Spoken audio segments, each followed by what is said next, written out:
Hello, and welcome to my show. In this episode, I'm going to talk to you about how to be successful on the exercise essays. I'm doing this on the first exercise essay that's in Module 2, but you can use this video to help guide you on completing the remainder of the exercise essays. So let's jump in. All right, so what I have done here is pulled up a sample of poor student work along with the rubric. So you see the student work on the left side, and you see the rubric on the right side.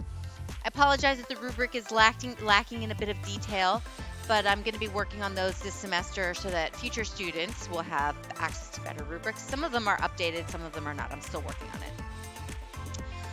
I used to give samples of good student work, but then I had a problem with plagiarism, so don't be that guy.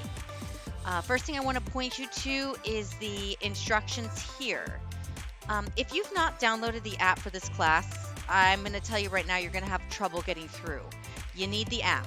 You need to download the app today in order to get these assignments done. All right, so what are we going to do first? First, we're going to name the essay. All right, well, we've got the essay named here. The second thing that we're going to do is name the primary muscle groups involved in the exercise, the primary agonists.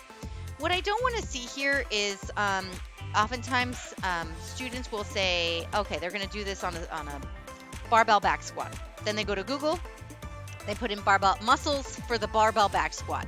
And guess what? Google's going to spit out about 1,000 muscles. And that's not helpful to you because you're going to think that, oh, okay, I'm trying to work the adductor magnus, so I'm going to do a squat. Well, yeah, it might assist in the squat, but it's not like the muscle, that's not the exercise you're going to choose to work the adductor magnus. So what I want here are the main muscles, the main 1, 2, 3 muscles that you're working during each exercise. If you have the app, this is very easy. If you don't have the app, this is not very easy. All right, so this student lost points because, let's see, they actually didn't name any muscles at all. So that's easy. Let's see, primary agonists, okay?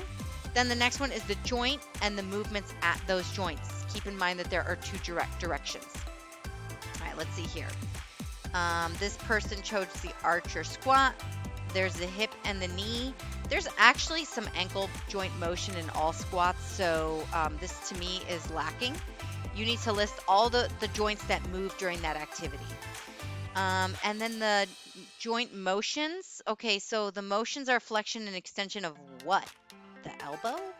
The hip and the knee? I'm not really sure. I guess? I don't know. This is just lacking detail. I'm not really sure what's going on. I would also like you to label which motions are concentric motions and which motions are eccentric motions. This is important for exercise prescription. You need to know what's happening later on down the line. So for all of these assignments, always think about concentric and eccentric motions at all of the joints during all of the exercises. If you need more information about concentric and eccentric contraction, please take a look at the textbook, ACSM's resource for the personal trainer. In there, you can read more about concentric and eccentric contractions and the differences among the two. I'm also happy to make more resources to help you understand the differences. Actually, I have a quiz in there later on, but you can look at that when we get there. Would you classify? Okay, so here for these next few questions, I'm looking for you to answer these fully. Would you classify this exercise as one for beginners, intermediate, or advanced? And then why? Remember, classification should be based on the average person, not yourself. Let's see what this person wrote. Well, actually, this person did not talk about. Oh, here it is. But this exercise would be a beginner's exercise, as it is used to help improve the range of motion at your hips.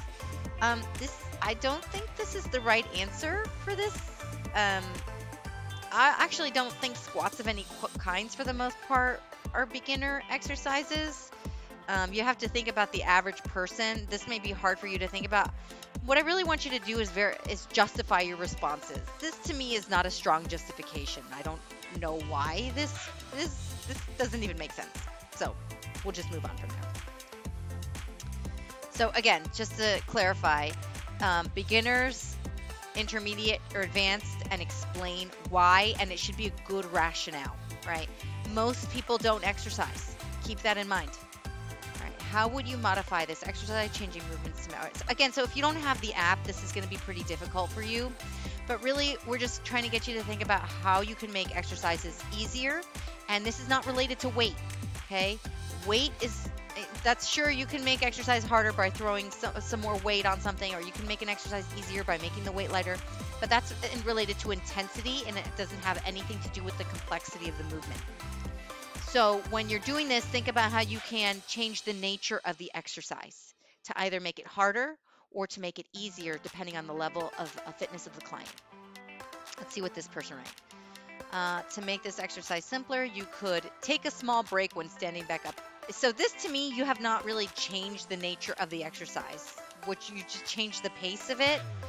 I don't know about that. What did I say here? Yeah, it's not a modification. You have not changed the exercise in any way, not changed the nature of it. What you might say is you're going to reduce the range of motion on it if they can't achieve the full range of motion. Oh, and they said, if I wanted to make it more complex, do not take the break and go right from one side to the other. So basically, to make it more complex, do the exercises prescribed. I'm not sure. I think maybe okay, I see what this person is saying. Instead of just doing one side, to go back and forth to each side. I guess that's okay. And then in your write-up, I'm looking for you to answer all of these questions. Have you performed this exercise before? If you answer this, you get some points. If you miss it, if you don't answer it, you lose some points.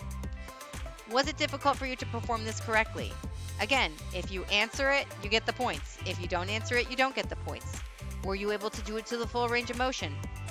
What limitations might make it? Okay, so just answer all of these questions. What I have had students do in the past, if the essay is making it difficult for you, it's okay for me if you bullet point things. It also makes it easier for me to grade, because then I can more easily identify the points that I'm looking for. So again, in this brief write-up, all I'm looking for is for you to answer all of the questions fully. Preferably, you give me a long-winded explanation so that I can see your thought process, and that helps you with your deep learning. This last question here, what limitations might make performing this exercise difficult for a client?